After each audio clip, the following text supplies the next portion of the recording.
This is very ironic that Tim just put up a clip about this. 44 minutes. He posted this clip an hour ago.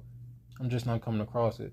I was watching some other things, but um, I just did a video like 45 minutes ago talking about the right wing violence, or where's the proof of right wing violence. And an hour, 15 minutes before that, he actually posted a video about the violence and stuff. So let's just take a listen. Who is really responsible for political violence in the United States? Is it the left? Is it the right? I'll put my money on the left. Islam? Well, let's find out. According to basically every report you've probably ever seen, they're all going to tell you that the far-right extremists are substantially more likely to engage in political violence or more responsible for the political extremism we've seen in this country.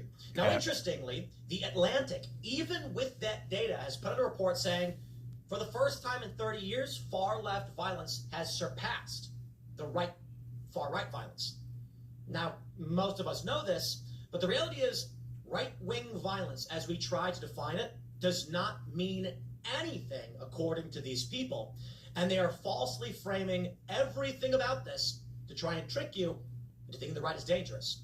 So I'll play this video for you about the DOJ report, but then we're going to do a deep dive, my friends, and actually look at the data. And I'm going to explain the point very simply for you.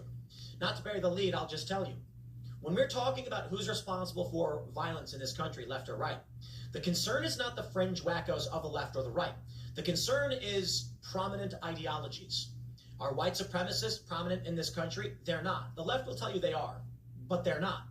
So when Charlie Kirk, for instance, kicked white supremacists and identitarians out of Turning Point USA, my concern is not white supremacists, because basically everyone on the right will reject and denounce these groups.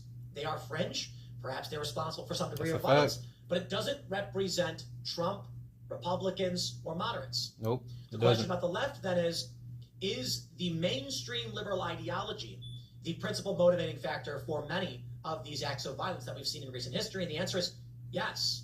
Now, often what we see with these reports is they'll say murders specifically.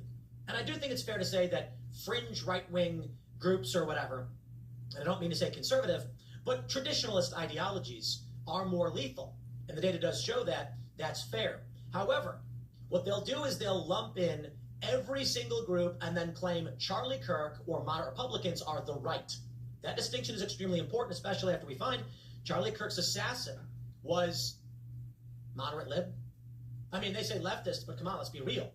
The transgender mass shooters that we've seen over the past couple of years, of which there's been many, I think 5 perhaps,